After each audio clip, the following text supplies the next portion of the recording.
Hello, I'm Karen.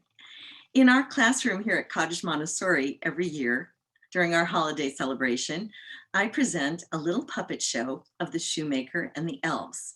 I've done this for many, many years using these sweet little felt puppets stuffed with wool that some Waldorf teacher friends showed me how to make.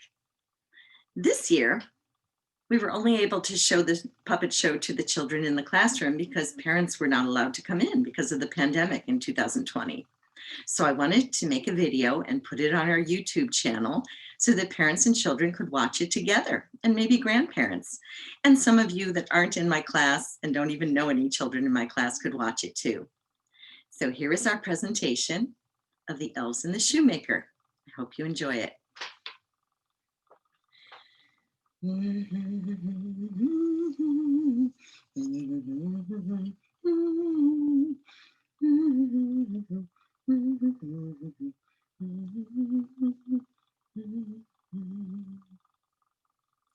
Once upon a time, there were two shoemakers, a husband and a wife. And over time, they were selling less and less of the shoes they had made until pretty soon they had hardly any money left at all. In fact, they were so poor that they only had enough money to buy leather for one more pair of shoes. So that night, they cut out the leather, put it on the workbench, said their prayers, went to sleep. The next morning, they got up and they went over to the workbench, ready to get to work, but What? There were a perfectly made pair of shoes. It was just sitting there on the workbench, already made, looking so beautiful. And right away, a buyer came into the store and said, "I just saw those in the window. They're so perfect. They're so beautiful and well made. I want to give you twice as much money for these shoes as you're asking. Please take it. Don't even argue." And so off they went with the pair of shoes. Well, this was amazing. Who could be doing this? But the shoemakers had enough money to buy leather that night for two more pairs of shoes. So they did, and they cut them out and they put them on the workbench, and they went to sleep as usual, thinking, well, that could only happen one time, right? That's not going to happen again. But in the morning when they went to the workbench, once again, there were two beautifully made pairs of shoes with such stunning workmanship that right away buyers came rushing into the store and said, "I just saw these in the window. They look perfect. I'm coming back for a second pair. They were so wonderful. And they fit so well too. Here, please take lots and lots of money for these shoes. We must have them." And so that kept happening. Every day, the shoes would be there in the morning. Every night, sorry, shoemakers, every night they would put out more leather. And every morning, there were the perfect shoes, and shoppers would come in and scoop them up and pay lots of money for them. So before too long, the shoemakers were actually doing very well, but they were still curious. I can't stop thinking about who's making these shoes for us.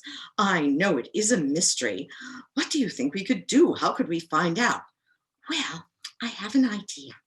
How about tonight, when we lay out the leather on the workbench, we hide behind a curtain and peek out to see who's coming to make the shoes? Well, that's an excellent plan. Let's do that.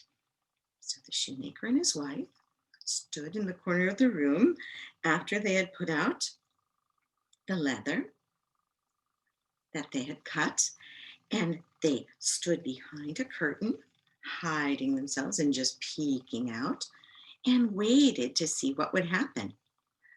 They waited until the stroke of midnight, 12 midnight, and they could hear the church bell doing a bong for the time. And the bong happened 12 times. Maybe you could help me with that. Bong, bong, bong, bong, bong, bong, bong, bong, bong, bong, bong,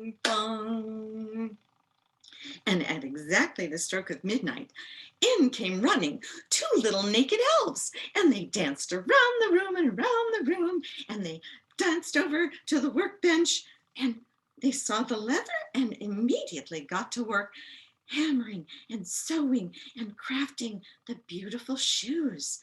They worked and they worked so hard until there were beautiful shoes standing there already made, and then they danced out the door. Oh my goodness, did you see that? Yes, yes, I can't believe it. They've been coming every night to make the shoes. Oh, they work so hard. Oh, we are so grateful for their work. But how can we thank them? That's a good question. I know. Maybe I could make two little pairs of elf-sized boots or shoes. Oh, that sounds wonderful. That I will make two little outfits for them to wear. They must be cold running around without a stitch on. Yes, and maybe little hats too. So that's exactly what the shoemakers did. The husband made them two little pairs of elf-sized boots, and the wife made them two little pairs of pants and two little vests and two little hats. And instead of the leather that night, they left the little outfits for the elves on the bench while they hid behind the curtain again. So they would not be seen, but they could peek out. And once again, at the stroke of midnight, you can help again with this part. Bong, bong, bong, bong, bong, bong, bong, bong, bong, bong, bong, bong. In came running the two little naked elves, and they danced all around the room. Danced, danced, danced. And they went, what? When they got to the workbench, they couldn't believe it. They looked and they saw the little boots and the little pants and vests and hats. They were so delighted. They scooped them up and they put them right on. They were so pleased with their little outfits that they danced and sang. Now we are boys so fine to see, no longer cobblers shall we be. And they danced and they danced and they danced right out the door, and they were never seen or heard from again. But the shoemakers always did very well from that point on. In fact, you could say that they lived happily ever after. The end.